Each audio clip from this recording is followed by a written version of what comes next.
Evening. तो guys ये vision की 17 मार्च की डेली करंट अफेयर्स की मैगजीन है। तो गाइस हमारा अपना पॉलिटी का कोर्स चल रहा है, अगर आपको लेना है तो आप मुझे डिटेल मतलब कि मैसेज कर सकते हैं मित्तल वैशाली 94 पे टेलीग्राम पे। इसके अलावा अगर आपने हमारा टेलीग्राम चैनल अब तक नहीं ज्वाइन किया हुआ है तो आप हमारा चैनल ज्वाइन कर सकते हैं मित्तल वैशाली 0209। इसके अलावा लिंक डिस्क्रिप्शन में ही है। ठीक है, चलिए हम आज के फर्स्ट वन स्टार्ट करते हैं। National commission for allied and health care professionals bill 2020 passed by Rajya Sabha. ये जो हमारी न्यूज है किसमें जाएगी, देखो हेल्थ केयर की बात हो रही है तो हमारी जो न्यूज जाएगी हेल्थ सेक्शन में कवर होगी। ठीक है, अभी देखो जो बिल होगा वो क्या करेगा, किस तरह से हम जो हेल्थ केयर प्रोफेशनल्स हैं या फिर हेल्थ केयर प्रोफेशनल में जो लोग और जुड़े हुए हैं जैसे नर्सिस हो गए या ये जो डायग्नोस्टिक से रिलेटेड जो लोग हो गए, उनकी एजुकेशन कैसी होनी चाहिए या उनकी क्या प्रैक्टिस होनी चाहिए, इन सबके स्टैंडर्ड्स को रेगुलेट करेगा। ठीक है, प्रोविजंस क्या डेफिनेशंस में, सबसे पहले क्या एलिड हेल्थ के प्रोफेशनल्स में इनमें लोगों को क्या क्या डिफाइन किया हुआ है। कोई भी एसोसिएट हो, कोई टेक्नीशियन हो या कोई टेक्नोलॉजिस्ट हो जिसको ट्रेंड किया जा रहा है ताकि वो डायग्नोसिस कर सके। मेरी बात आपको समझ आ गई, जहाँ पे अपना ब्लड चेक कराते हो आप। ठीक है, या फिर वो किसी भी इलनेस को, डिजीज को, इंजरी को या फिर इम्पेयरमेंट को ट्रीट करो। इसके अलावा इसमें हेल्थ केयर प्रोफेशनल को डिफाइन किया गया। इसके अंदर हेल्थ केयर प्रोफेशनल में कौन कौन इंक्लूड है, कोई भी साइंटिस्ट, थेरेपिस्ट या ऐसा प्रोफेशनल जो क्या कर रहा है, जो हेल्थ सर्विसेज को स्टडी कर रहा है, एडवाइस कर रहा है, रिसर्च कर रहा है, सुपरवाइज कर रहा है या फिर आपको प्रिवेंटिव, क्यूरेटिव, रिहेबिलिटिव, थेरापेटिक ये सब आपको प्रोवाइड कर रहा है। फाइन, इसके अलावा हमने क्या किया है, इसमें एलिड एंड हेल्थ के प्रोफेशनल्स की कैटेगरीज को हम रिकॉग्नाइज करेंगे और इसके अंदर हम क्या करेंगे, लाइफ साइंस प्रोफेशनल्स, ट्रोमा और बर्न केयर प्रोफेशनल्स को भी कैटेगरीज को रिकॉग्निशन देंगे। फाइन, मतलब कि इसके अंदर हम मेनली क्या है, जो ट्रोमा आपको पता है मेनली जैसे जो सीरियस एक्सीडेंट्स होते हैं उसके बाद जो ट्रोमा प्रोफेशनल्स होते हैं या फिर जो बर्न केयर प्रोफेशनल्स होते हैं उनको भी हम अलग से कैटेगराइज करेंगे और उनको एक रिकॉग्निशन करेंगे। इसके अलावा हम national commission for allied and health care professional को सेटअप करेंगे सो दैट वो क्या कर सके, एक स्टैंडर्ड्स को फ्रेम कर सके, सो दैट हम किस तरह से एजुकेशन को रेगुलेट कर सके, प्रैक्टिस को रेगुलेट कर सके और सेंट्रल रजिस्ट्री को मेंटेन करने के लिए। इसके अलावा इस जो कमीशन होगा that is the national commission for allied and health care professional, इसमें क्या होगा, हम इसको कॉन्स्टिट्यूट करेंगे, एक ये जो कमीशन होगा वही प्रोफेशनल काउंसिल कॉन्स्टिट्यूट करेगा सो दैट वो हर एक प्रोफेशनल को एक रिकॉग्निशन दे सके। इसके अलावा एक state allied and health care council होगा जो स्टेट गवर्नमेंट के द्वारा कॉन्स्टिट्यूट किया जाएगा विद इन द 6 मंथ, मतलब कि जैसे ही बिल को पास कर दिया जाएगा तो फाइनल उसके विद इन 6 मंथ ये स्टेट जो गवर्नमेंट होगा वो ये state allied and health care council को कॉन्स्टिट्यूट करेंगे। इसके अलावा रजिस्ट्रेशन की है, किसी भी पर्सन को अलाउ नहीं है कि वो is to be practiced as a qualified and allied and healthcare practitioner other than those enrolled in a state registered or the national, मतलब कि ये नहीं कोई भी अपना डॉक्टर बन के अपना आपको दवाई देने लगे, नो ऐसा कोई नहीं कर सकता अनटिल अनलेस अगर वो स्टेट रजिस्टर्ड या नेशनल रजिस्टर्ड में तब तक एनरोल नहीं है तब तक वो प्रैक्टिस नहीं कर सकता। फाइन, इसका सिग्निफिकेंस क्या है, इससे क्या होगा, जो हमारे जो स्ट्रक्चर से इस स्ट्रक्चर से near about 8 to 9 lakh existing allied और हेल्थ केयर प्रोफेशनल्स को बेनिफिट होगा। इसके अलावा जो हमें WHO ग्लोबल वर्कफोर्स रिपोर्ट के अकॉर्डिंग क्या है, जो हमारे पास शॉर्टेज थी वो पूरी होगी और नियर अबाउट जो 1.8 करोड़ और हमें चाहिए प्रोफेशनल्स बाय 2030 वो हमारे पूरे होंगे। इसके अलावा एक फ्रेश विजन को हम क्रिएट कर सके सो दैट हम पेशेंट सेंट्रिक अप्रोच को फोकस कर सके। इसके अलावा हम अपने वर्कफोर्स को स्ट्रेंथन कर सकेंगे by task shifting models and improving access to quality service. ठीक है, हम जो कस्टमर्स हैं या फिर जो हमारे पेशेंट्स हैं या जो लोग हैं उनको हम क्वालिटी सर्विस प्रोवाइड कर पाएंगे। नेक्स्ट न्यूज है, if NOTA wins can election be nullified, supreme court asked centre election commission. ये जो गाइस न्यूज है हमारी पॉलिटी में कवर होगी। देखो आपको पता है पहले नोटा ऑप्शन नहीं होता था, लेकिन अगर आप अब वोटिंग देने जाते हो तो वहां पे एक नोटा ऑप्शन भी होता है। तो इसमें अभी क्या सुप्रीम कोर्ट ने सेंटर से पूछा, इवन इलेक्शन कमीशन से पूछा कि गलती से अगर कोई पार्टी नहीं जीतती, कल को नोटा जीत गया तो क्या इलेक्शन को नलीफाई किया जाएगा। अभी क्या सुप्रीम कोर्ट ने central election commissioner of India से पूछा कि आप मुझे ये बताओ कि क्या फ्रेश इलेक्शंस रखे जाएंगे उन कॉन्स्टिट्यूट्स में अगर वहां पे जो मैक्सिमम वोट्स पोल हुई है वो नोटा में हुई है। फाइन, नोटा क्या है आपको पता है, नोटा 2014 में इंट्रोड्यूस किया गया था। कब सुप्रीम कोर्ट ने डायरेक्टिव इशू करी थी people union for civil liberty case में वर्सेस यूनियन कैंडिडेट में कि हमें क्या करना चाहिए उन सो दैट हम क्लीन कैंडिडेट को नॉमिनेट करें, तो इसलिए हमने नोटा ऑप्शन को स्टार्ट किया। ठीक है, हाउएवर नोटा आपको ये प्रोवाइड नहीं करता कि आप किसी को रिजेक्ट कर रहे हो, मतलब कि आप नोटा कब दबा रहे हो, अगर आपको ऐसा लग रहा है कि ना बीजेपी लायक है, ना कांग्रेस लायक है, ना कोई और पॉलिटिकल पार्टी लायक है, तो आप नोटा दबा देते। ठीक है, नन ऑफ द अबव। मतलब इसका मतलब ये नहीं कि आप किसी को रिजेक्ट कर रहे हो, इसका मतलब ये कि आपको ऐसा लगता है वो आप इस काबिल नहीं है, ठीक है। और जो नोटा की वेट्स है उसको डिक्लेयर किया जाए एनलिमिटेड, ऐसा कुछ नहीं है, ठीक है। इसलिए जो कैंडिडेट मैक्सिमम वोट्स होते हैं वो उसको इलेक्शन में जीतता है irrespective of the number of voter. मतलब कि मेरी बात यह है, अगर बीजेपी को सपोज करो टोटल 100 वोट्स का इलेक्शन है, बीजेपी को 40 वोट्स आ गई, ठीक है, कांग्रेस को आ गई 25 वोट्स और नोटा को आ गई बची हुई 35 वोट, 35 भी नहीं मानते, मान लो इसको भी 25 वोट्स आ गई और इसको आ गई 50 वोट्स, ठीक है। मतलब समझ लो नोटा जीत रहा है, नोटा जीत रहा है यार, यहाँ पे थोड़ा सा कर लेते हैं, 26 कर लेते हैं, ठीक है। नोटा जीत रहा है, लेकिन इन्होंने बोला है कि चाहे नोटा को क्योंकि इनवैलिड माना गया तो क्या फिर हम क्या करेंगे, बीजेपी को जिता देंगे, जिता दिया ना। तो इसमें यही बोल रहा है कि हम ये नहीं देखते चाहे नोटा को मैक्सिमम वोट मिले, हम क्या करते हैं क्योंकि नोटा की वोट्स को इनवैलिड मान के हम क्या करते हैं, जिस बंदे की मैक्सिमम वोट होते हैं हम उनको इलेक्शन जिता देते हैं, ठीक है। इससे पहले भी जो महाराष्ट्र स्टेट इलेक्शन कमीशन है उसने एक ऑर्डर दिया था लोकल बॉडी फोर्स को कि अगर नोटा विनर हो जाता है तो आपको फ्रेश इलेक्शन रखने पड़ेंगे। अब राइट टू रिजेक्ट का मतलब क्या है, ये ऑप्शन होता है वोटर्स के लिए कि वो क्या कर सकते हैं, हर एक कैंडिडेट को डिसअप्रूव कर सकते हैं जब अपनी वोट को कैंसिल करते हैं। आप नोटा क्यों करें, क्योंकि आप हर एक कास्ट, हर एक और वोटर्स, हर एक जो कैंडिडेट आप उसको रिजेक्ट कर रहे हो। इसका मतलब ये है कि जो पॉलिटिकल पार्टीज को अपने कैंडिडेट जब वो कॉन्टेस्ट करते हैं उन पे थोड़ा फोकस करना पड़ेगा इन अ वेरी अनडेमोक्रेटिक मैनर, जिसकी वजह से आपको पता है आजकल क्या हो रहा है, हमने ये न्यूज पढ़ा था कि क्रिमिनलाइजेशन बढ़ रहा है, पॉलिटिक्स में करप्शन बढ़ रहा है, कास्टिज्म बढ़ रहा है, ठीक है। इश्यूज क्या राइट टू रिजेक्ट को, अगर सभी कैंडिडेट्स को रिजेक्ट कर दिया जाएगा तो सभी जो कॉन्स्टिट्यूंस होगी वो एक उनको कोई रिप्रेजेंटेशन नहीं मिलेगा, कोई उनको रिप्रेजेंटेटिव नहीं मिलेगा और इसकी वजह से हम एक वैलिड पार्लियामेंट को भी कॉन्स्टिट्यूट नहीं कर पाएंगे, राइट। तो ये इशू है जो हम नोटा अगर विन हो भी जाए तो ऐसी दिक्कत हो जाएगी कि हम पार्लियामेंट को ही नहीं कॉन्स्टिट्यूट कर पाएंगे, फाइन। नेक्स्ट न्यूज है cabinet clears national bank for financing infrastructure and development bill 2021। ये जो हमारी न्यूज है इकोनॉमी में कवर होगी, ठीक है। अभी ये जो अनाउंस किया गया 2021-22 के बजट में अनाउंस किया गया है, जिसमें ये बोला गया डेवलपमेंट फाइनेंस इंस्टीट्यूशन को क्या किया जाएगा, क्रिएट किया जाएगा, जो क्या करेगा एक तरह का प्रिंसिपल फाइनेंशियल इंस्टीट्यूशन होगा और डेवलपमेंट बैंक होगा, सो दैट हम क्या कर सके इंफ्रास्ट्रक्चर प्रोजेक्ट्स को आप फाइनेंशियल सपोर्ट दे सको। फीचर्स क्या है, गवर्नमेंट इनिशियली क्या करेगी, नियर अबाउट 20,000 करोड़ पे इन्फ्यूज करेगी इसमें किसमें, डेवलपमेंट फाइनेंस इंस्टीट्यूशन। देखो गाइस क्या है, सिंपल बात ये है, इंफ्रास्ट्रक्चर प्रोजेक्ट्स में आपको लॉन्ग टर्म के लिए लोन चाहिए, लॉन्ग टर्म लोन्स लेने के लिए आपको क्या होगा, इस तरह के हम डेवलपमेंटल फाइनेंस इंस्टीट्यूशन को सेटअप करेंगे जो आपको लॉन्ग टर्म लोन या फिर जो लार्ज अमाउंट ऑफ लोन आपको प्रोवाइड करेगा। अब आप इनिशियली अगर आप सेटअप करोगे तो आपको इन इंस्टीट्यूशन में भी तो गवर्नमेंट को कैपिटल इन्फ्यूज करनी पड़ेगी, तो इनिशियली जो गवर्नमेंट है वो इन इंस्टीट्यूशंस में 20,000 करोड़ रुपए तक कैपिटल को इन्फ्यूज करेगी और अगले कुछ सालों में इस कैपिटल को इंक्रीज करके नियर 3 लाख करोड़ तक करेगी। ये जो फाइनेंशियल इंस्टीट्यूशंस हैं उनको इनिशियली 100% गवर्नमेंट ओन्ड है क्योंकि अभी सभी फ्रेश कैपिटल चाहिए, लेकिन धीरे धीरे हम क्या कर देंगे, इसको 26% तक ही गवर्नमेंट की जो ओनरशिप है वो 26% तक लिमिटेड रह जाएगी। इसके अलावा इनको टैक्स बेनिफिट अगले 10 साल तक मिलने वाला है। इसके अलावा गवर्नमेंट क्या करेगी, इंडियन स्टैंप एक्ट को अमेंड करेगी सो दैट वो क्या कर सके, ग्लोबल पेंशन फंड्स को अट्रैक्ट कर सके और कुछ सोवरेन फंड्स को अट्रैक्ट कर सके। इसके अलावा क्या है, जो डेवलपमेंट फाइनेंस इंस्टीट्यूशंस हैं इनके बाद एक प्रोफेशनली मैनेज बोर्ड होगा जिसमें से 50% जो डायरेक्टर्स होंगे वो नॉन ऑफिशियल होंगे, ठीक है। इसके अलावा इनकी जो कैपिटल होगी वो अभी कहाँ से मिलेगी, नेशनल या इंटरनेशनल डेवलपमेंट फंड से होगी, ठीक है। इसके अलावा हम इंश्योर रखेंगे कि लिक्विडिटी बनी रहे, क्रेडिट इनका अच्छा बना रहे, सो दैट ये large amount of money loan पे दे सके या इंटरनेशनल कैपिटल मार्केट में अपनी जो मनी है उसको रेज कर सके, ठीक है, और कॉम्पिटिटिव टर्म्स में ये फाइनेंशियल सपोर्ट कर सके इंफ्रास्ट्रक्चर प्रोजेक्ट को। इसके अलावा डेवलपमेंट फाइनेंस इंस्टीट्यूशन है जो फंड्स रेज करेगा, जो मेनली किसमें यूज होता है, इंफ्रास्ट्रक्चर प्रोजेक्ट्स में, जो मैं आपको ऑलरेडी बता चुकी हूँ। किसकी लाइन पे, नेशनल इंफ्रास्ट्रक्चर पाइपलाइन में, जिसको अभी इन्वेस्टमेंट चाहिए नियर अबाउट 1 लाख करोड़ की 2024। मतलब कि अगर इंडिया को $5 ट्रिलियन की इकोनॉमी बनना है तो हमें नियर अबाउट 1 लाख करोड़ इतना इन्वेस्ट करना पड़ेगा अंडर नेशनल इंफ्रास्ट्रक्चर पाइपलाइन, और इतना पैसा इन्वेस्ट करने के लिए तो हमें इन तरह के इंस्टीट्यूशंस की जरूरत पड़ेगी, फाइन। और ये जो इंस्टीट्यूशंस है ये अपनी मनी फिलहाल तो गवर्नमेंट से भी लेंगे और इंटरनेशनल इंस्टीट्यूशंस में, इंटरनेशनल मार्केट में भी वहां से भी कैपिटल को क्या करेंगे, रेज करेंगे, फाइन।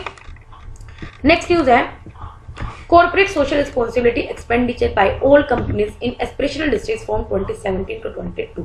देखो गाइस ये जो न्यूज है हमारी इकोनॉमी सेक्शन में कवर होगी, क्योंकि जो CSR है, देखो आप हम पढ़ लेते हैं पहले कि CSR यहाँ पे क्या लिखा हुआ है। देखो गाइस कॉर्पोरेट सोशल रिस्पॉन्सिबिलिटी क्या है, देखो गाइस एक कंपनी है वो अच्छा खासा कमाती है, उसको प्रॉफिट होता है, तो उसकी क्या एक रिस्पॉन्सिबिलिटी है कि आप सोसाइटी को कुछ क्या करो, आप सोसाइटी में कुछ कॉन्ट्रीब्यूट करो। फाइन। तो जो CSR है उसके अंदर आपको क्या करनी होती है, अपना 2 से 3% की जो इनकम हो गया, प्रॉफिट है, वो आपको सोसाइटी के वेलफेयर के लिए खर्च करना होता है। ठीक है। CSR जनरली एक अंडरस्टूड है जिसके वे के थ्रू क्या है, जो कंपनी अचीव करती है सो दैट वो इकोनॉमिक, एनवायरमेंट और सोशल को बैलेंस करती है। Fine. Triple bottom line approach है। अब हम जरा ये पढ़ते हैं, अभी जो मिनिस्ट्री ऑफ कॉर्पोरेट अफेयर्स है उन्होंने डाटा को रिलीज, इन्होंने क्या किया कि जो भी डाटा रिलेटेड टू CSR है इंक्लूडिंग एस्पिरेशनल डिस्ट्रिक्ट स्पेंडिंग, इसको पब्लिक में रिलीज किया। मतलब कि मिनिस्ट्री ऑफ कॉर्पोरेट अफेयर्स ने क्या किया, CSR से रिलेटेड जितना भी डाटा है, चाहे वो एस्पिरेशनल डिस्ट्रिक्ट्स में स्पेंड किया हुआ है, इन सब का जो डाटा है उसको भी अवेलेबल करा, रिलीज किया। इस कॉन्टेक्स्ट में ये बताया कि कुछ चेंजेस जो हमने मेड किए थे जनवरी 2021 में CSR के रूल्स में, उसको हाईलाइट किया। मतलब कि इन रूल्स को चेंज करके हमें क्या बेनिफिट मिला है, उन बेनिफिट्स को हाईलाइट किया। ठीक है। कंपनीज एक्ट 2013 का जो सेक्शन नंबर 135 है वो प्रोवाइड करता है कि जितनी भी इंडिया में कंपनीज लिस्टेड है उनको अपने CSR को ऑब्लाइग करना ही पड़ेगा। पहले लीगल था, लेकिन अभी कुछ समय के लिए जैसे कोविड पेंडेमिक आई तो वो जो लीगल था उसको थोड़ा रिलैक्स कर दिया। अमेंडमेंट क्या किया था, कंपनी क्या कर सकती है, मल्टी ईयर प्रोजेक्ट को अंडरटेक कर सकती है और अपना जो CSR के अंदर जो भी एक्सेस अमाउंट स्पेंड कर सकती है 2 to 3 सक्सीडिंग फाइनेंशियल ईयर तक। इसके अलावा अगर वो CSR प्रोविजन के साथ कंप्लाई नहीं करता तो उसको डिक्रिमिनलाइज नहीं किया जाएगा। ठीक है। मैंने आपको भी बताया था, पहले इसको लीगल किया हुआ था लेकिन अभी ये हटा दिया। अगर किसी कंपनी ने CSR कॉम्प्लाइंसेस के साथ नहीं किया तो उसको क्रिमिनल नहीं माना जाएगा। इसके अलावा जो कंपनीज CSR ऑब्लिगेशन 50 लाख से बिलो करती हैं, वो उनको छूट है कि वो CSR कमेटी को कॉन्स्टिट्यूट करे या ना करे अपनी कंपनी में। इसके अलावा जो इंटरनेशनल ऑर्गेनाइजेशन है उनको अलाउड है कि वो क्या कर सकते हैं, CSR प्रोजेक्ट्स की डिजाइनिंग, मॉनिटरिंग और इवैल्यूएशन के लिए कुछ कर सकते हैं, कैरी आउट कर सकते हैं। हाउएवर वो इंप्लीमेंटिंग एजेंसी की तरह एक्ट नहीं कर सकते। इसके अलावा कोविड-19 वैक्सीन अवेयरनेस कैंपेन भी CSR एक्टिविटीज का पार्ट था और काफी कंपनीज को अलाउ कर दिया था कि आप अपना जो खर्चा है वो कोविड-19 वैक्सीन अवेयरनेस कैंपेन में भी खर्च कर सकते हो। CSR एप्लीकेबिलिटी क्या है, किस किस कंपनी को इनके साथ कॉम्प्लाई करना पड़ता है CSR रूल्स के साथ। सबसे पहले ये सभी उन कंपनीज पे अप्लाई है जिनके नेटवर्क नियर अबाउट 5 बिलियन से ज्यादा है, या फिर जिनका टर्नओवर 10 बिलियन से ज्यादा है, या फिर जिनका जो नेट प्रॉफिट है वो 50 मिलियन कम से कम है। ठीक है। इन सब कंपनीज को मैंडेटरी है कि आपको CSR कमेटी अपनी कंपनी में कॉन्स्टिट्यूट करना होगा और एटलीस्ट एक फाइनेंशियल ईयर में 2% जो अपना नेट प्रॉफिट्स है उसका खर्चना होगा during the 3 immediately preceding financial. मतलब कि 3 सालों में उनको अपना 2 से 3% का जो प्रॉफिट है वो आपको खर्चना होगा। ठीक है। तो आई होप आपको समझ में होगा। ये जो CSR एक्ट आया था 2013 में आया था। नेक्स्ट न्यूज है the medical termination of pregnancy amendment bill 2020 पास इन राज्यसभा। ये जो माई न्यूज है सोशल इश्यूज में कवर होगी आइदर इन GS1 और GS2। अभी क्या किया, जो medical termination of pregnancy act 1971 इसके प्रोविजंस को कुछ अमेंड किया है सो दैट अगर कोई लेडी अबॉर्शन कराना चाहती है तो उसके टाइम पीरियड को इसमें इंक्रीज किया है। ठीक है। इसमें अभी काफी केसेस ऐसे किए हैं जिसमें क्या हुआ है, जो अगर आपको मतलब कि अगर कोई वुमेन प्रेग्नेंट है और उसको अबॉर्ट कराना है तो अगर वो 20 हफ्ते से ज्यादा प्रेग्नेंट हो जाती है तो उसको परमिशन चाहिए होती है फ्रॉम सर्टेन जो रजिस्टर्ड मेडिकल प्रैक्टिशनर होते हैं, उनकी उन्हें परमिशन चाहिए होती है। ठीक है। जैसे किस केस में, जैसे रेप केस में हो गया, या फिर कॉन्ट्रासेप्टिव्स फेल हो जाते हैं, ठीक है, या फिर फीटल एबनॉर्मलिटीज की वजह से, तो इसमें आपको पहले क्या होती है, परमिशन चाहिए होती है। अब क्या हम पढ़ लेते हैं, देखो रिक्वायरमेंट क्या चाहिए होता है। अगर किसी को एबॉर्शन कराना है तो उसको क्या रिक्वायरमेंट है। देखो अभी क्या इश्यूज क्या रहे हैं, देखो क्या जो रेप विक्टिम्स हैं, ठीक है, अगर वो प्रेग्नेंट हो जाती हैं और अगर उनको प्रेगनेंसी की जो लिमिट है वो 24 वीक से ज्यादा हो जाती है तो उनको कोई रिलीफ नहीं दी गई है। सबसे बड़ा इशू ये है।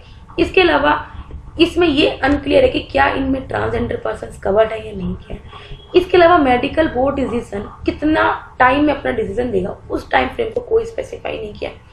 इसके अलावा क्या है, कहीं पे क्या है, जो क्वालिफाइड मेडिकल प्रोफेशनल्स हैं जो प्रेगनेंसीज को टर्मिनेट करने की परमिशन देंगे वो अवेलेबल ही नहीं है। तो ये कुछ इश्यूज हैं जिससे क्या है, इनके प्रोविजंस को अमेंड करने की जरूरत है।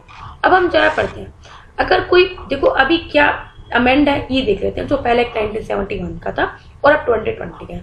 अगर कोई 12 वीक्स हो गए जिनकी प्रेगनेंसी को, उसमें जो मैरिड वुमेन है वो एक डॉक्टर की एडवाइस पे अपनी प्रेगनेंसी को टर्मिनेट करा सकती है। ठीक है।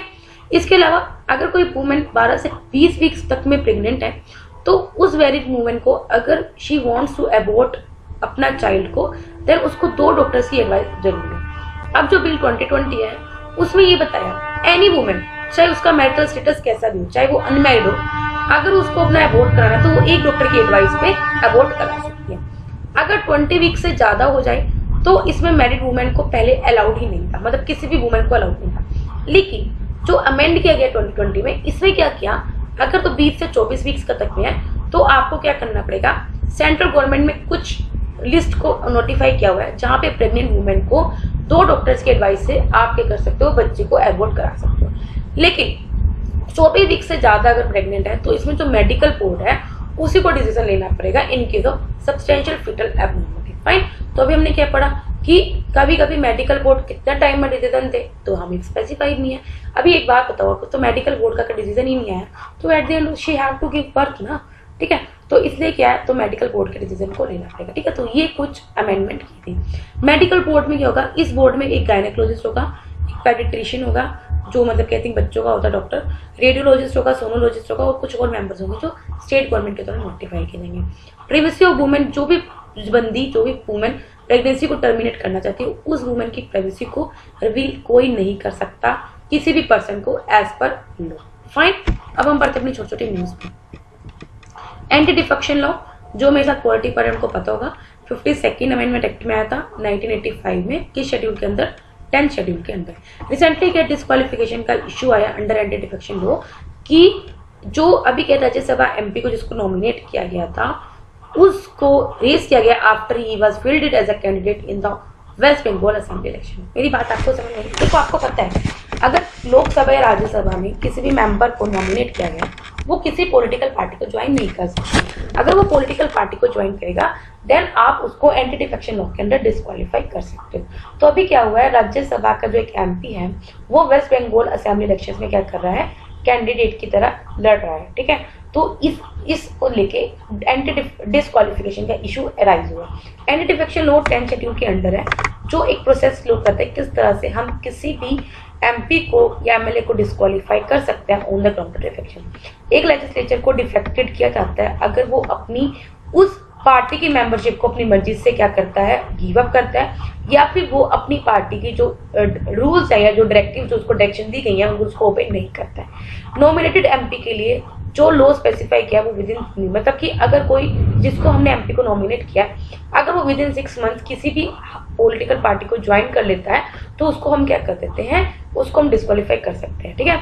अगर वो किसी पॉलिटिकल पार्टी को ज्वाइन नहीं करता ड्यूरिंग द फर्स्ट 6 मंथ और उसके बाद अगर ज्वाइन करता है तो वो अपनी सीट पार्लियामेंट में खो देगा। फाइन, नेक्स्ट है 6th India Brazil South Africa women's forum meeting, ठीक है। ये जो वाइज हमारी इंटरनेशनल रिलेशंस में करूंगी, ये जो फोरम है वो लीड किए जाते हैं ministry of women and child development के द्वारा। इन्होंने कुछ की इश्यूज को डिस्कस किया है कि किस तरह से हम वुमेन की लाइफ को ट्रांसफॉर्म कर सकते हैं। एक ज्वाइंट डिक्लेरेशन इशू हुई है जो हाईलाइट करती है कि किस तरह से जो इंडिया ब्राजील जो साउथ अफ्रीका है वो कुछ मतलब कि शेयर कर रहे हैं किस तरह से कुछ गोल्स पे बात करें सो दैट हम अपने जो जेंडर इक्वालिटी का गोल है उसको अचीव करें। क्या क्या इप्सा के बारे में आपको पता होना चाहिए, वेरी इंपॉर्टेंट। 2003 में स्टैब्लिश हुआ था। इसका एम किया कि किस तरह से हम न्यू इंटरनेशनल आर्किटेक्चर को कंस्ट्रक्ट कर सके, अपनी वॉइस को इकट्ठा उठा सके ग्लोबल इश्यूज पे और अपनी जो रिलेशन है आपस में जो तीनों कंट्रीज वो वेरियस एरियाज में अपनी रिलेशनशिप को और ज्यादा डीप कर सके। नेक्स्ट है इंटर पार्लियामेंट्री यूनियन। अभी जो प्रेसिडेंट है इंटर पार्लियामेंट्री यूनियन का इज ऑन इंडिया, उन्होंने क्या किया है, इंडिया के पार्लियामेंट के इन्विटेशन पे उन्होंने इंडिया में विजिट किया। आईपीयू आपको पता ही ग्लोबल ऑर्गेनाइजेशन है नेशनल पार्लियामेंट का, 1889 में उसको फॉर्म किया गया था सो दैट हम क्या कर सके थ्रू पार्लियामेंट डिफरेंट कंट्रीज की पार्लियामेंट्स के साथ डिस्कशन करके डायलॉग्स करके डिप्लोमेसी करके हम पीस को प्रमोट कर सके। करंटली इसमें 179 मेंबर्स हैं इंक्लूडिंग इंडिया, ठीक है, और 13 इसके एसोसिएट मेंबर्स हैं। हेडक्वार्टर कहाँ पे इसका, जेनीवा स्विट्जरलैंड। हेडक्वार्टर आपको हर एक इंटरनेशनल बॉडी का पता होना चाहिए क्योंकि किसी भी लाइन में यूपीएससी डाल सकता है। नेक्स्ट है चेनाब ब्रिज जम्मू एंड कश्मीर। अभी क्या है, कंप्लीट हो गया है ये। अगर एक बार चेनाब ब्रिज कंप्लीट हो गया जो कि जम्मू एंड कश्मीर बन रहा तो ये वर्ल्ड का हाईएस्ट रेलवे ब्रिज होगा जो 359 मीटर का है और 30 मीटर हाइयर होगा than the Paris Eiffel tower, ठीक है। अगर आपको पता टॉलेस्ट है पेरिस आईफल टावर तो इससे 30 मीटर ज्यादा हाइट है। चेनाब कैसे बनती है, नदी चंद्र और भागा रिवर के कन्वर्जन से बनते हैं हिमाचल प्रदेश क्षेत्र में। इंडस वाटर ट्रीटी के अंदर जो इंडस चेनाब झीलम है ये पाकिस्तान को अलॉट हुई है, लेकिन इंडिया क्या कर सकता है कि इसके कुछ वाटर को एग्रीकल्चर, नेविगेशन और हाइड्रोइलेक्ट्रिक पावर प्रोजेक्ट्स में यूज कर सकता है within the specified parameter. Fine, last की न्यूज है आज की, that is the Gobi desert. अभी जो चाइना की कैपिटल बीजिंग है वो ये बता रही है क्योंकि हैवी विंड्स की वजह से जो गोबी डेजर्ट में चलती है and parts of north west, Chinese capital Beijing experience, मतलब कि चाइना की जो कैपिटल बीजिंग है वो क्या कर रही है, काफी हैवी विंड्स क्या कर रही है, एक्सपीरियंस कर रही है, जो मेनली गोबी डेजर्ट में चलती है और कुछ नॉर्थ वेस्टर्न चाइना में भी आ रही है। जो सैंड और जो डस्ट स्टॉर्म्स है यूजली अक्कर होती है जब स्ट्रॉन्ग विंड से करती है, लार्ज अमाउंट ऑफ सैंड और डस्ट को क्या करती है, मतलब आपको पता है यार रेगिस्तान में ऐसे ही होता है, ड्राई सोल जब उड़ती है एटमोसफेयर में तो मतलब कि हवा चलती है इस तरह का, ठीक है। गोबी डेजर्ट मेनली मंगोलियन गोबी वर्ड मीन वाटरलेस प्लेस से बना है, एशिया का लार्जेस्ट डेजर्ट है जो स्प्रेड है over northern China and southern Mongolia. इस जो गोबी डेजर्ट है वो मैक्सिमम क्या है, सैंडी नहीं है लेकिन एक रोकी है। फाइन, तो यहाँ पे हमारे डेली करंट अफेयर्स कंप्लीट होते हैं। अगर आपको वीडियो अच्छी लगे तो लाइक करना, कोई डाउट हो कमेंट करना। तब तक के लिए बाय बाय, टाटा।